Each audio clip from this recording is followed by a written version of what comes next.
All right, we're back. So then let's go ahead and do this one. Now we're on to multiplication and division with these.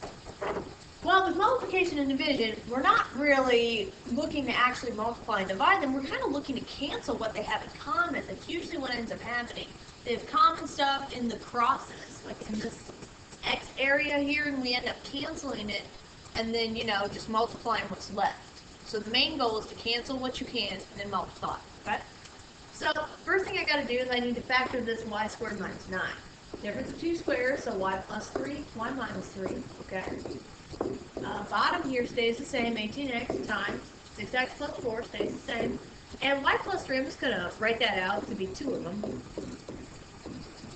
Alright, now anything in the crosses that's the same gets canceled. Alright? If you're looking here, you can cancel the numbers as well. You need to think about how many times does 6 go into 18?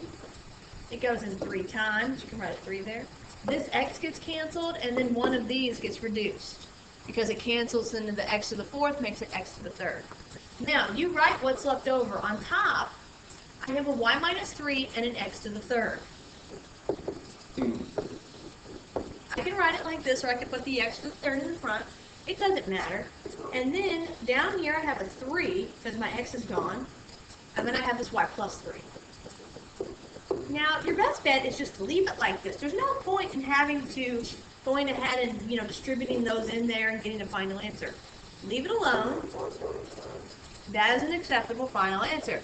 Now, at this stage, if you have stuff that cancels, you can still do that. You might make a mistake. Forget an x, forget a number, something like that, okay? That's totally fine. But just make sure that nothing else can cancel for your final answer. All right, this one is division. We're going to end up doing the same thing. Now, whenever you're dividing fractions, just like you are with numbers, you keep switch flip. Okay, that's what they say. So I'm going to keep this the same, switch this to multiplication, and flip this fraction. Because at first you're going to be looking at this going, well, nothing cancels in the crosses. But now that I flipped it, it definitely does. All right, so that's one of the things that you kind of know about division. You might see this, you might say, well, there's 2x plus 6's, what am I, really? You need to flip them. So now we're going to go ahead and cancel, do the same. Again, we're still going to do this. 2 goes into 8, 4 times, and x goes into x cubed. You got 2 left over, okay? So, notice on top here, there is nothing left. Because there's nothing left, you're going to put a 1. Can't put a 0, can't leave it blank, alright? You're going to have to put a 1 there. Now on the bottom I have a 4, I have an x squared, and nothing else.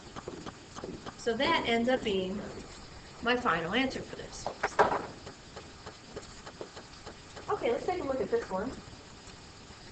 Now, notice in all these previous problems, we don't get an answer for x. We don't do x equals. Only in the problem whenever I was showing you about the restrictions and we got an x does not equal, that's what we ended up saying, that x equals 1 is a restriction, or that x does not equal 1, all right?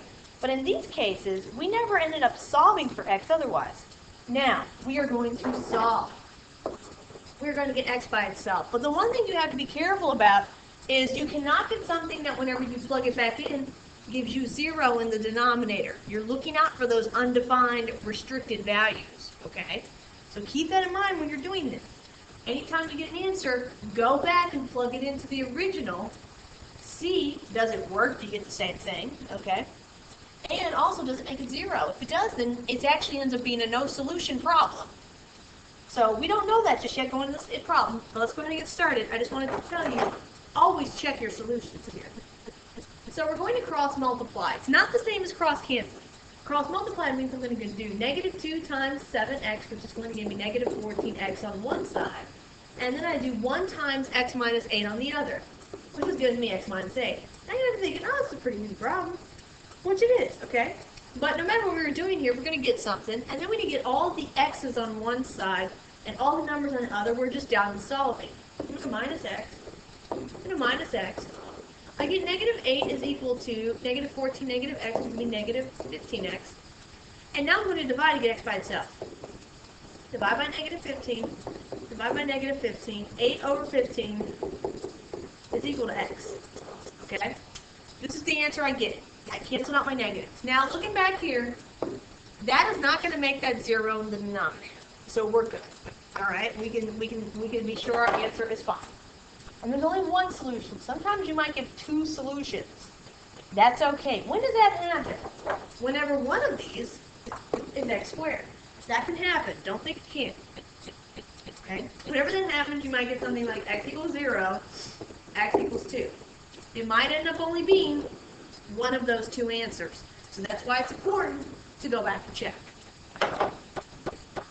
Alright, the very last problem here, let's go ahead and do this. Now, notice, again, it's another solver. I know I'm going to get an x equals. But here, if I'm looking at this, I have these denominators, these fractions, and a problem. You want to get rid of the denominators, get rid of the fractions. To do that, we need to first find the LCD. So looking at these two, 5 goes into 20, which tells me my LCD is going to start out with the number 20, and this has an x, but this doesn't, so it's going to have an x. Now, what I end up doing is I can multiply everything by 20x, okay, and then that will end up giving me what's left over. So let's do that. Multiply everything here by 20x. So really, whenever you're multiplying this by 20x, all right, I'm going to do the last one first. So 20x times 10 ends up giving me 200x, okay? Now, let's talk about what happens with these fractions.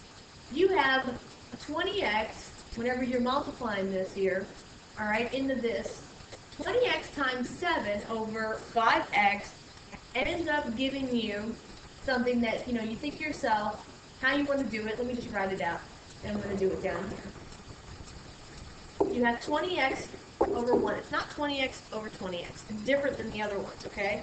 The other ones we had to do x minus 2 over x minus 2 because it didn't have an equal sign. Whenever you have an equal sign, this is how you do it. This times 7 over 5x. Again, we get to a situation of cross-canceling here. And I'm going to write this out, 20x over 1 times 3 over 20. Okay? And then basically what I did, I'm just going to do the whole thing, is equal to 20x over 1 times 10 over 1. Alright? So now, I'm going to go ahead and do some cross-canceling. So the x's here cancel, and 5 goes into 20 4 times. Really, there's nothing left in the bottom except the 1. So I'm not going to have a fraction anymore. 4 times 7 is 28. No x's. Here, 20 goes into 20 completely. Just have a 1 left over. This is the goal of this kind of problem. X times 3 gives me 3x. And then, like I said earlier, 20x times 10 gives me 200x. Now, from here, I just go ahead and solve for x, like we did previously. If you have an x squared, you'll probably have to end up factoring it, and then you'll get two answers. You have to check those answers, okay? So I can't combine anything here. I go ahead and I add the 3x over here and over here. Cancels. I get 28. It's equal to 203x. Now you might be thinking, oh, that seems weird. This will kind of get big. Divide by 203, okay? It actually ends up being that 7 goes into both of these. 203 divided by 7 ends up giving me 29, and so I end up with dividing by 7 and 7. I end up with 4 over 29 is equal to x. Now you might be thinking, well, you got a fraction, but this problem was a fraction. That's okay. Don't think that getting a fraction answer or a whole number answer makes this wrong. I'm looking at 4 over 29, and I'm going back to this here. Now this is the only thing that has an x in the denominator, okay? If I plug that in, I'll get something possibly pretty ugly looking, but I'm not going to get 0 in the denominator. So because I'm not getting 0 in the denominator, this is a solution to the problem. If I got two answers, I'd have to go back and look at them both. If one of my answers was x equals 0, then I would know it was not a solution.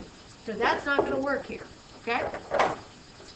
Alright, otherwise, I hope this test review has helped you with these problems and these type of problems. Just go ahead and practice them. Just remember the clues. If there's an equal sign, it's an x equals problem. You're getting rid of the denominator here, okay? Here, again, you're getting rid of the denominator, but, going back to something like this one here that we just did, okay, notice there was no equal sign. Yeah, I might have, sometimes whenever you're working these, you might go like this and put one in, but there wasn't one originally up here. So I didn't get rid of the denominator, and when I multiplied this here, I did this over this, x minus 2 over x minus 2. That's the difference between them, the equal sign. Keep that in mind whenever you're working these on the exam, okay? Otherwise, I hope this has helped you. Use it as much as you want, the video, the copies of the practice tests and so on, and try to do your best. Otherwise, thank you for watching, and good luck.